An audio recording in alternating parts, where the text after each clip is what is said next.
Hello friends, welcome to my YouTube channel. Friends, आज बात करते हैं सी लैंग्वेज में। अगला टॉपिक आता है गो टू स्टेटमेंट। ठीक है फ्रेंड्स, तो गो टू स्टेटमेंट का जब सी प्रोग्राम बनाते हैं तो वहाँ पे ज़रूरत पड़ती है। ठीक है, the go to statement is used to alter the program execution sequence by transferring the control to some part of the programme.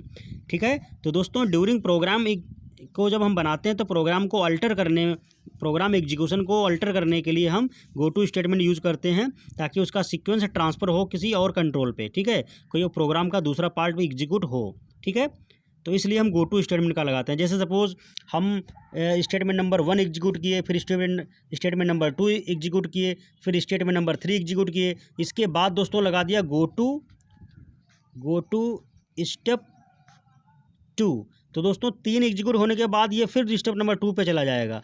तो ये इसका मतलब होता है कि तीसरा स्टेटमेंट एग्जीक्यूट होने के बाद फिर दूसरा स्टेटमेंट की ज़रूरत कुछ होगी, इसलिए सेकंड पे पहुंच गया है।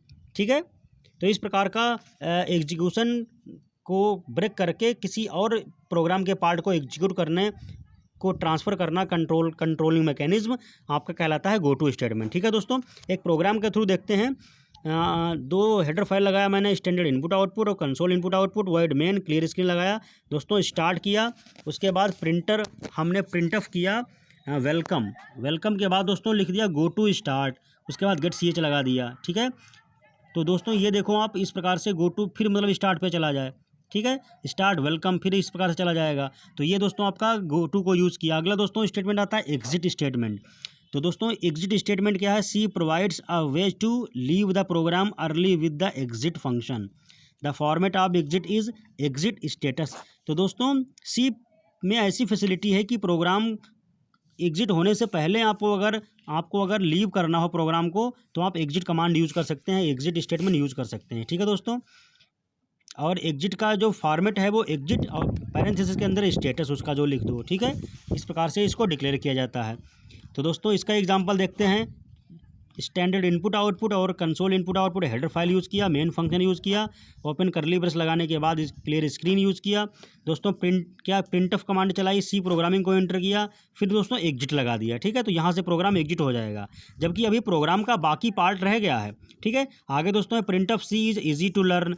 फिर दोस्तों अगला है print of C is a powerful language. उसके बाद दोस्तों गेट ch, उसके बाद क्लोज करली ब्रेस। तो दोस्तों प्रोग्राम का पार्ट अभी और है, लेकिन प्रोग्राम यहीं से एग्जिट हो रहा है। कहाँ से? Print of C programming language. ठीक है, तो दोस्तों इस प्रकार से हम यूज़ करते हैं एग्जिट स्टेटमेंट। ठीक है, एग्जिट स्टेटमेंट। ठीक है, तो दोस्तों ये आपका सिंपल प्रोग्राम के थ्रू आपने देख लिया कि एग्जिट स्टेटमेंट कैसे एग्जीक्यूट होता है।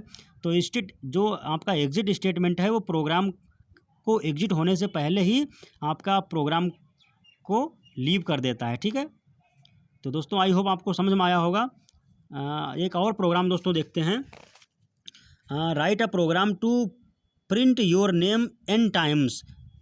तो दोस्तों आपको अगर कोई टेक्स्ट n टाइम लिखना हो तो कैसे लिखोगे? इसके लिए प्रोग्राम कैसा है? तो इन प्रोग्राम के लिए दोस्तों जो लास्ट मैंने आपको पढ़ाया है, वेरिएबल क्या होते हैं, डेटा टाइप क्या होते हैं, आइडेंटिफायर क्या होते हैं, फंक्शन क्या होते हैं, तो सभी को यूज़ करके ये प्रोग्राम्स बने हुए हैं। और सभी जो प्रोग्राम है वो मेरे द्वारा कंपाइल्ड किए गए हैं, अच्छे तरीके से आउटपुट आ रहा है। आप इनको अपने कंप्यूटर या लैपटॉप पर कंपाइल करके देख सकते हैं। ठीक है, ज़्यादा समझने के लिए आप जितना प्रैक्टिस करोगे उतना आपको समझ में आएगा। तो दोस्तों हम कोई टेक्स्ट को n टाइम अगर आपको प्रिंट करना हो उसके लिए प्रोग्राम बना रहे हैं। तो दोस्तों यहाँ पे स्टैंडर्ड इनपुट आउटपुट और console input output header file use किया, वाइड मेन फंक्शन यूज़ किया, उसके बाद दोस्तों ओपन करली ब्रेस के बाद n और i दो वेरिएबल इंटीजर टाइप के मैंने डिफाइन किए हैं। फिर दोस्तों क्लियर स्क्रीन लगाया। उसके बाद दोस्तों मैंने प्रिंट ऑफ कमांड चलाई, means enter the value of n। अब दोस्तों यूज़र से हम ये चाहते हैं कि वो कितने बार नाम प्रिंट करना चाहता है। ठीक है, तो दोस्तों scan of %d double quote के बाद कॉमा एंड %a लगा दिया, मीन्स वो जो वैल्यू यूज़र इंटर करेगा उसको मेमोरी में सेव कर लेंगे। ठीक है, उसके बाद दोस्तों लूप चलाएंगे for i = 0, i <= n, i++। तो दोस्तों इनिशियलाइजेशन किया i 1 से, तो i <= n चलेगा और i चलेगा और i++ i इंक्रीमेंट होता रहेगा। उसके बाद दोस्तों इसके बाद क्या किया, क्लोज आप ओपन करली ब्रेस फिर लगाया और दोस्तों प्रिंट ऑफ के अंदर मैंने /n SSIT में लिख दिया। तो दोस्तों ये टेक्स्ट आप यहाँ पे जो भी लिख दोगे वो उतनी बार प्रिंट होता चला जाएगा। ठीक है दोस्तों, कुछ भी आप यहाँ लिख सकते हो। ठीक है, हेलो लिख सकते हो, सी लैंग्वेज लिख सकते हो, कुछ भी लिखोगे वो उतनी बार प्रिंट हो जाएगा। उसके बाद दोस्तों हम क्लोज करली ब्रेस लगा दिए, गेट ch लगा दिए और फिर करली ब्रेस फिर कम क्लोज कर दिए। उसके बाद आपकी आउटपुट विंडो देगा, ध्यान से देखिए सर हैं। जब आउटपुट आप इसका आएगा तो आपसे पूछा जाएगा enter the value of n। तो दोस्तों n की वैल्यू आप जितनी इंटर करोगे 5, 10, 20, 100 तो आपका उतनी बार ये जो नाम है वो उतनी बार डिस्प्ले होता रहेगा। ठीक है दोस्तों, तो ये आपका रहा सिंपल प्रोग्राम।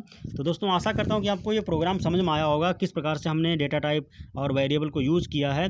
तो इससे आपका कंसेप्ट भी क्लियर हुआ होगा। दोस्तों प्रोग्राम की आप जितनी प्रैक्टिस करोगे उतना अच्छा आपको समझ में आएगा।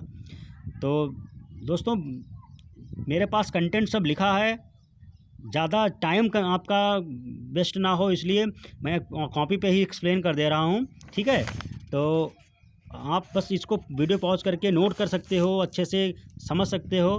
ठीक है, और ख़ुद के भी नोट्स बना सकते हो। ठीक है, इसको प्रोग्राम को कंपाइल करके आप फिर से इसको टेस्ट कर सकते हो।